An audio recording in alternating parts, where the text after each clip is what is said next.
बिस्मिल्लाहिर्रहमानिर्रहीम। अस्सलाम वालेकुम दोस्तों, मैं मोहम्मद नदीम अख्तर और आप देख रहे हैं नदीम शानवी यूट्यूब चैनल। दोस्तों, आज की इस इंटरेस्टिंग वीडियो में हम आपके साथ बात करेंगे वोल्टेज रेगुलेटर के बारे में और इसकी हम अनबॉक्सिंग करेंगे और आपको बताएंगे इसको अपने कैसे इस्तेमाल करना है और कैसे ऑपरेट करवाना है, कितने का मिलता है, कहाँ से मिलता है और उसके तमाम के तमाम फीचर्स के बारे में आपके साथ बात करेंगे। जी दोस्तों, सबसे पहले हम इसके मॉडल नंबर के बारे में बात कर लेते हैं। इसका मॉडल नंबर है TDGC2 2kVA। ये 2kVA का है वोल्टेज रेगुलेटर और इसको कहाँ इस्तेमाल किया जाता है, तमाम की तमाम डिटेल्स इस वीडियो में आपके साथ हम डिस्कस करेंगे। सबसे पहले हम इसको कर लेते हैं अनबॉक्स करने के लिए इसको हम बाहर निकाल लेते हैं इसके अंदर से। ये मैंने बाई किया है कल ही और सोचा आप दोस्तों के साथ भी ये शेयर कर दूं। जी दोस्तों, ये है इसका ये सामान। अब मैं आपको कैमरे की मदद से जूम करके आपको दिखाता हूँ ये क्या चीज होती है। जैसे कि आप देख रहे हैं, ये है आपके पास वोल्टेज रेगुलेटर 2kVA का। आप देख सकते हैं इसकी मदद से आप स्टेबलाइजर्स की सेटिंग कर सकते हैं, जो कि लो वोल्टेज से हाई वोल्टेज आपको करके देता है, उसकी सेटिंग आप इसकी मदद से करते हैं और दूसरी तमाम की तमाम चीजें आप इसकी मदद से देख सकते हैं। मैं आपको क्लोज करके दिखाता हूं यहाँ पर। जी दोस्तों, जैसे कि आप देख रहे हैं, ये है इसकी इनपुट साइड, ये है आउटपुट साइड और ये है इसकी LCD, ये है इसका ब्रेकर 6 एम्पियर का, जो कि किसी भी नागहानी की सूरत में ये इसको ट्रिप कर देगा। और इसके अगर हम वोल्टेज की सेटिंग की बात कर रहे हैं, ये 0 वोल्टेज से लेके 300 वोल्टेज तक अवेलेबल है।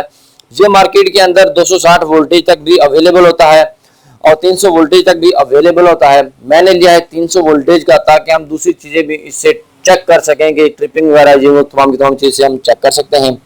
अब इसकी बात कर लेते हैं रेटिंग की। ये है 2kVA का और ये 1kVA का भी अवेलेबल है। 2kVA मिनिमम बनेगा, ये 1700 तकरीबन वाट का बनेगा आपके साथ।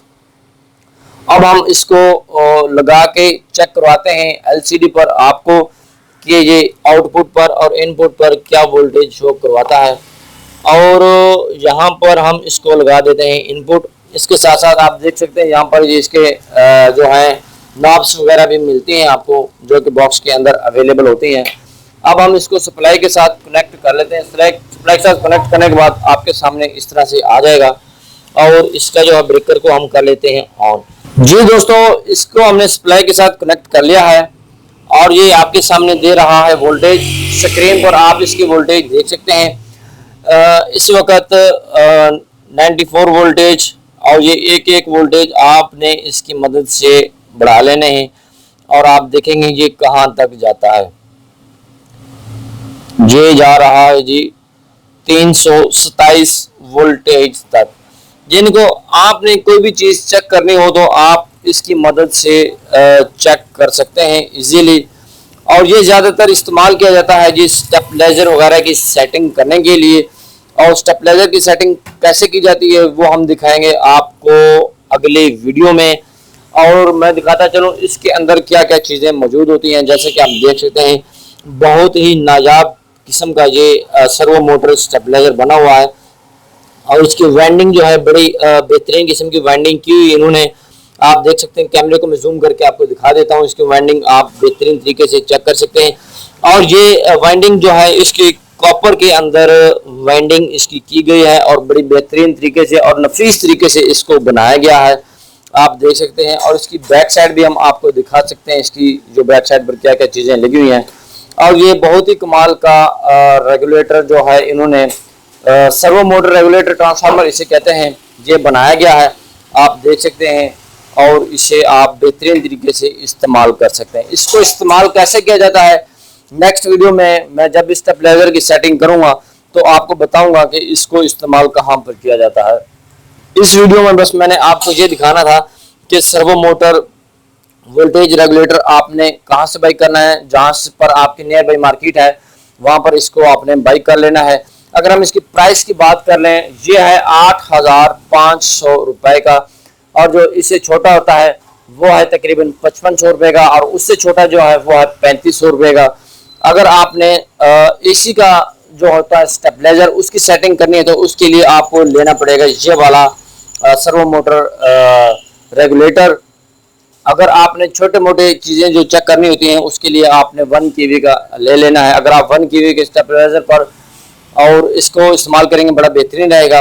अगर 1 केवीए का होगा रेगुलेटर और बड़ा होगा स्टेबलाइजर, उसकी सेटिंग भी मुकम्मल तरीके से नहीं होगी और ये बर्न भी हो जाएगा। ये थी तमाम की तमाम इन्फॉर्मेशन जो कि मैंने आपको बतानी थी इसके बारे में। आपने इसको कैसे ऑपरेट करना है, इसको 1 बाई 1 वोल्टेज की मदद से आप इसको ऑपरेट करवा सकते हैं।